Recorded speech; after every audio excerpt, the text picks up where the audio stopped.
सबसे खूबसूरत राज्यों में से एक है असम, जो पूर्वोत्तर भारत के सतवाहिनी कहे जाने वाले राज्यों की धुरी है। दूर दूर तक फैली हरियाली, हरे भरे पेड़, विविध वन्य जीव, प्राकृतिक संसाधनों से भरपूर असम में आपका एक बार फिर से स्वागत है। असम की पिछली वीडियो में हमने इस राज्य से जुड़ी हुई बहुत कुछ आपको चीजें बताई थी, जिसे आप लोगों ने खूब पसंद किया। आज की इस वीडियो में आपके सामने पेश करने जा रहे हैं कुछ और अनसुनी बातें, जो कि आई एम श्योर आपको काफी पसंद आएंगी।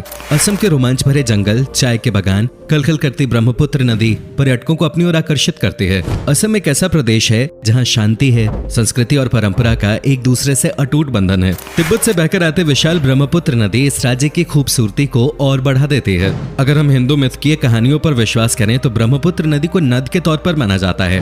हल्की धूप या शाम की ठंडी हवा में अक्सर पर्यटकों को नदी के किनारे सैर करते देखा जा सकता है। ये एक ऐसा राज्य है जो हर मायने में प्रकृति के बेहद करीब है। जोशपूर्ण जीवन शैली, चेहरे पे मुस्कान लिए लोग, विभिन्न जनजातियां और संस्कृति असम के समाज की विशेषताएं हैं। राज्य में विविध समुदायों और जनजातियों के लोग रहते हैं और सब बहुत मिलनसार हैं।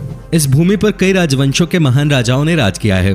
मध्यकाल में भारत ने कई हमलों का सामना किया था, ये हम जानते हैं। लेकिन आपको बता दें कि असम पर अंग्रेजों से पहले कभी किसी विदेशी ताकत का राज नहीं रहा। एक और बात जानकर आपको हैरानी होगी कि मुगलों ने 17 बार असम पर हमला किया, लेकिन हर बार असफल रहे। इसमें वीर योद्धा लचित बरफुकन जी का बड़ा योगदान रहा है। दोस्तों, क्या आपने ये सुना है कि पक्षी भी आत्महत्या करते हैं? अगर नहीं तो ये जगह आपको असम में दिखाई दे जाएगी। असम के जातेंगा नामक जगह को एक रहस्यमयी जगह के तौर पर जाना जाता है, जहां हर साल सैकड़ों की संख्या में पक्षी तेज रफ्तार से आते हैं और पेड़ों, इमारतों से टकराकर खुद की जान ले लेते हैं। हैरानी की बात तो यह है कि ये गुत्थी अब तक वैज्ञानिक भी नहीं सुलझा सके हैं। क्या आपको पता है देश के दूसरे राज्यों के इतर असम राज्य का अपना अलग राज्य गान है?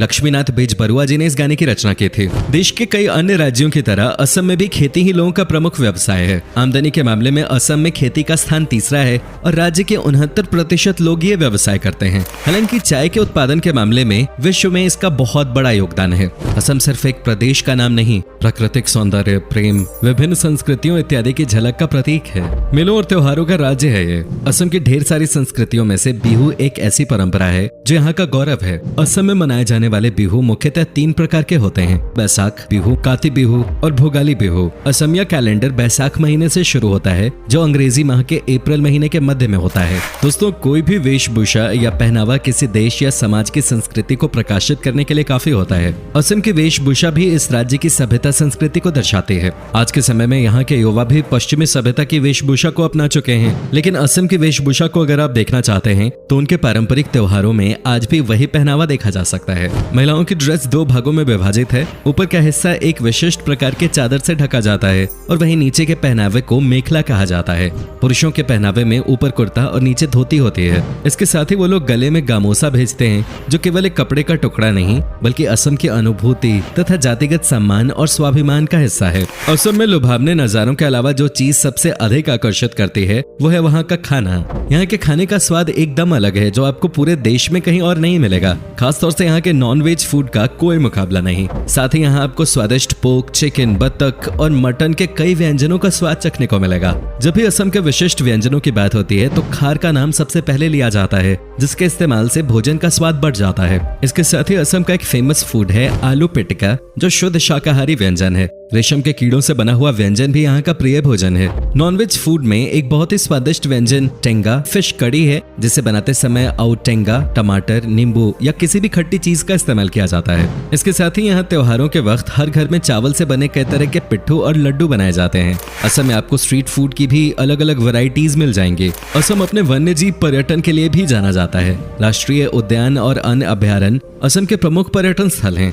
बेहतरीन वन्य जीवन के अलावा असम पर्यटन, मंदिरों और स्मारकों के लिए भी जाना जाता है। चिलचिलाती गर्मी और कड़ाके की ठंड से बचने के लिए असम सबसे बेहतरीन जगह है। आइए एक नजर डालते हैं इस राज्य की बेहतरीन जगहों पर। माजुली असम की लाइफलाइन कहलाने वाली ब्रह्मपुत्र नदी के ताजे पानी का एक प्रदूषण मुक्त द्वीप है माजुली, जो कि 352 वर्ग किलोमीटर में फैला नदी द्वारा बनाया गया दुनिया का सबसे बड़ा द्वीप है। लिहाजा इसकी इसी खासियत की वजह से ये दुनिया भर के पर्यटकों को आकर्षित करता है। इतिहास और संस्कृति को अपने दामन में समेटे हुए माजुली न सिर्फ नदी से बना विश्व का सबसे बड़ा द्वीप है, बल्कि ये असम में वैष्णव धर्म का केंद्र भी है। माजुली पर्यटन थोड़ा छोटा है, लेकिन ये बहुत जीवंत है। पर्यटक यहाँ प्राकृतिक खूबसूरती के साथ हर साल आने वाले प्रवासी पक्षियों को भी देख सकते हैं। सुबह से लेकर देर शाम तक यहाँ सैलानियों का तांता लगा रहता है।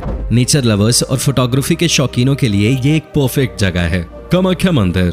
प्रसिद्ध कामाख्या मंदिर घूमे बिना आपकी असम यात्रा अधूरी मानी जाएगी। हिंदू धर्म के अनुसार ये 51 शक्तिपीठों में से एक है और इसकी गिनती सबसे महत्वपूर्ण तीर्थ स्थलों में होती है। असम के सबसे बड़े शहर गुवाहाटी से ये 8 किलोमीटर दूर स्थित है और ये मंदिर एक पहाड़ी पे बना है और इसका तांत्रिक महत्व भी है। मंदिर 2 हिस्सों में बना हुआ है। पहला हिस्सा सबसे बड़ा है और इसमें हर किसी को जाने की इजाजत नहीं है। वहीं दूसरे हिस्से में माता का दर्शन होता है। यहाँ हर साल जून में अंबुबाची मेला आयोजित किया जाता है, जिसे देखने के लिए भक्तों का जमावड़ा लगता है। Kaziranga national park. देश के 38 वर्ल्ड हेरिटेज साइट्स में शुमार काजीरंगा नेशनल पार्क दुनिया भर में एक सींग वाले गेंडे के लिए मशहूर है। असम के गोलाघाट और नागांव जिले में स्थित इस पार्क को बाघों का घर भी कहा जाता है। 430 वर्ग किलोमीटर के क्षेत्रफल में फैला हुआ ये पार्क सर्दियों में और भी ज्यादा खूबसूरत हो जाता है, क्योंकि उस समय यहाँ साइबेरिया से मेहमान पक्षी आते हैं। काजीरंगा की एक खास बात यह भी है कि यहाँ विभिन्न प्रजातियों के बाज, चीलें और तोते भी आते हैं। उमानंदा। गुवाहाटी के दिल में बसा उमानंदा एशिया का सबसे छोटा नदी द्वीप है।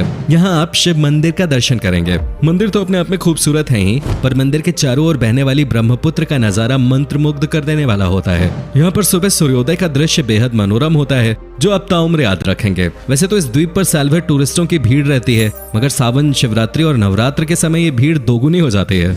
तेजपुर। दोस्तों, असम आकर अगर आपने तेजपुर नहीं घूमा तो आपने कुछ नहीं देखा, क्योंकि असम के पर्यटन स्थल के रूप में ये सबसे अधिक फेमस है। गुवाहाटी से लगभग 184 किलोमीटर की दूरी पर स्थित शांत पहाड़ियों, गहरी घाटियों और हरियाली से घिरा तेजपुर शानदार अवकाश के लिए एक आदर्श स्थल है। शहर की भागदौड़ से दूर तेजपुर प्रकृति प्रेमियों से लेकर इतिहास में दिलचस्पी रखने वालों का पसंदीदा स्थल है। यहाँ अनेक बाग बगीचे बने हुए हैं।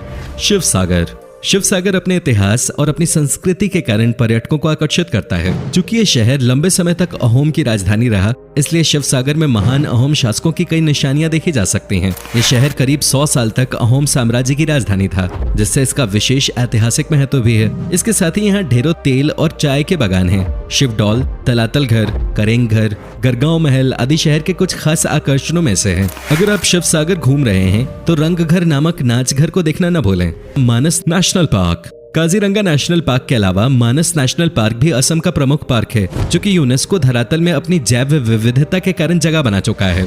मानस देश की पहली बाघ अभयारण्य योजना है और इसे भी अन्य वन्य प्रजातियों के लिए घर माना जाता है।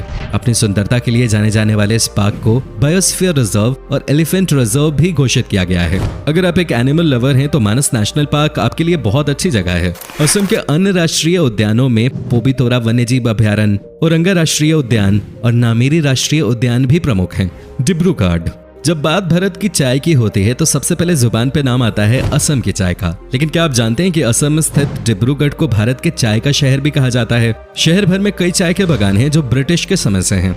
डिब्रूगढ़ प्राकृतिक सौंदर्य, परंपरा और संस्कृति का एकदम सही मिश्रण है, जिसकी एक ओर खूबसूरत ब्रह्मपुत्र नदी गिरती है तो दूसरी ओर शहर के किनारों पर हिमालय की श्रृंखलाएं नीचे की ओर जाती हुई दिखाई देती हैं। असम के सबसे शानदार शहरों में से एक होने के नाते डिब्रूगढ़ में शांति, सुंदरता, इतिहास के रंग और अत्यधिक हरियाली की चाहत रखने वाले पर्यटकों के लिए कई चीजें हैं। डिगबोई। तिनसुकिया जिले में स्थित डिगबोई में 19वीं शताब्दी में कच्चे तेल का जन्म हुआ था, जिसे ऑयल सिटी के नाम से भी जाना जाता है। ये जगह इतिहास की किताबों में विशेष महत्व रखती है, क्योंकि यहाँ पे डिगबोई युद्ध कब्रिस्तान बसा है। ये जगह आपको द्वितीय विश्व युद्ध की याद दिला देगी। इसके अलावा प्रकृति प्रेमियों को डिगबोई में समृद्ध वनस्पति और जीव भी देखने को मिलेंगे। इसके अलावा यहाँ का गोल्फ कोर्स भी काफी मशहूर है। असम सिर्फ घूमने के लिहाज से ही नहीं बल्कि शॉपिंग करने के लिए भी काफी अच्छी जगह है। यहाँ के स्थानीय बाजारों में आपको कई खास चीजें मिल जाएंगी, चाहे वो कपड़ा हो, ज्वेलरी हो, स्थानीय डिजाइन वाले खास आइटम्स हो या फिर बर्तन, कई प्रकार की चाय। यहाँ आपको वो सब कुछ मिलेगा जो आपको चाहिए। अगर आप रोमांच से प्यार करते हैं तो असम ऐसी जगह है जहाँ आप कभी बोर हो ही नहीं सकते। असम पर्यटन कई प्रकार की साहसिक गतिविधियों जैसे रिवर क्रूज, रिवर राफ्टिंग, पर्वतारोहण, ट्रेकिंग और माउंटेन बाइकिंग जैसी चीजों का घर है। यहाँ कई प्रकार के गोल्फ कोर्सेज भी स्थित हैं, जहाँ आप अपने